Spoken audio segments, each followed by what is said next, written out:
Assalamualaikum warahmatullahi wabarakatuh. Sahabat RAP dimanapun Anda berada, jumpa lagi dengan channel yang informatif dan manfaat untuk masyarakat. Sahabat RAP, pada kesempatan yang lalu kita membahas tentang perkawinan yang dapat dibatalkan dan perkawinan yang batal demi hukum. Nah, pada kesempatan kali ini kita akan membahas tentang siapa saja yang berhak mengajukan pembatalan perkawinan ke pengadilan agama menurut kompilasi hukum Islam. Ya, sahabat RAP, permohonan pembatalan perkawinan itu dapat diajukan ke pengadilan agama yang bertempat di tempat tinggal suami atau istri atau tempat perkawinan tersebut dilangsungkan. Ya. Kemudian, batalnya suatu perkawinan dimulai setelah putusan pengadilan agama mempunyai kekuatan hukum yang tetap dan berlaku sejak saat berlangsungnya perkawinan. Nah, walaupun terdapat alasan untuk membatalkan perkawinan sebagaimana yang dimaksud tadi, akan tetapi ada batasan-batasan mengenai siapa saja yang dapat mengajukan pembatalan perkawinan. Nah, adapun yang dapat mengajukan permohonan pembatalan perkawinan sebagaimana ditegaskan dalam pasal 73 kompilasi hukum Islam, yang dapat membatalkan perkawinan tersebut, yang dapat mengajukan gugatan perkawinan adalah yang pertama adalah para keluarga dalam garis keturunan lurus ke atas dari atau yang lurus ke atas atau yang lurus ke bawah dari suami atau istri. Misalnya kalau kita garis lurus ke atas adalah seorang bapak atau seorang ibu dari suami istri, kemudian kakek atau nenek dari suami atau istri tersebut. Nah, kemudian siapa lagi yang bisa mengajukan gugatan pembatalan perkawinan ini? Yang kedua yaitu adalah suami atau istri tersebut. Jadi artinya bahwa inisiatif permohonan pembatalan perkawinan itu dapat timbul dari suami atau istri saja. Atau mungkin bisa juga dari kedua-duanya dapat mengajukan pembatalan perkawinan. Nah, kemudian siapa lagi yang bisa mengajukan gugatan pembatalan perkawinan?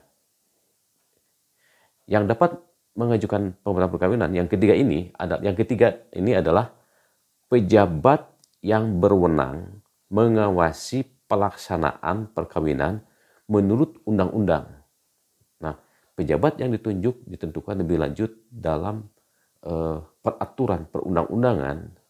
Namun sampai saat ini urusan tersebut masih dipegang oleh petugas pencatat nikah atau kepala kantor urusan agama, kemudian ketua pengadilan agama atau ketua pengadilan negeri. Nah, lantas siapa lagi yang dapat mengajukan pembatalan perkawinan? Yang dapat mengajukan pembatalan perkawinan berikutnya adalah para pihak yang berkepentingan yang mengetahui adanya cacat dalam rukun nikah dan syarat perkawinan menurut hukum Islam dan peraturan perundang-undangan sebagaimana tersebut dalam pasal 67 kompilasi hukum Islam. Jadi kalau ada pihak-pihak yang berkepentingan dengan perkawinan tersebut menemukan adanya cacat dalam rukun nikah atau dalam syarat perkawinan menurut hukum atau menurut hukum Islam, maka yang berkepentingan tersebut bisa mengajukan pembatalan perkawinan terhadap perkawinan yang sudah dilangsungkan. Nah, dari uraian di atas dapat diambil kesimpulan bahwa suatu perkawinan dapat dibatalkan karena terdapat dua alasan, yaitu pertama disebabkan adanya pelanggaran terhadap prosedur perkawinan yang berkaitan dengan tidak terpenuhinya rukun-rukun pernikahan. Misalnya wali nikah yang tidak memenuhi syarat yang diatur dalam peraturan perundang-undangan.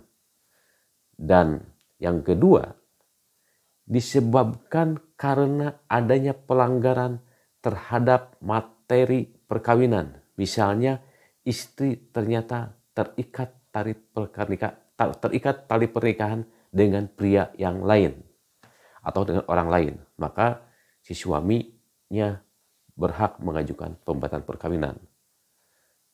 Nah, itulah tadi pada konten kali ini membahas tentang siapa saja yang berhak mengajukan atau yang dapat mengajukan pembatalan perkawinan. Ya, semoga konten ini dapat bermanfaat untuk Anda khususnya dan masyarakat pada umumnya. Apabila ada hal-hal yang kurang mengerti apa yang barusan saya sampaikan, silahkan bertanya dalam kolom komentar di bawah. Insya Allah nanti akan saya jawab, dan tentunya sampai jumpa dengan konten-konten berikutnya, yang mana konten-konten ini semoga bermanfaat untuk masyarakat. Wassalamualaikum warahmatullahi wabarakatuh.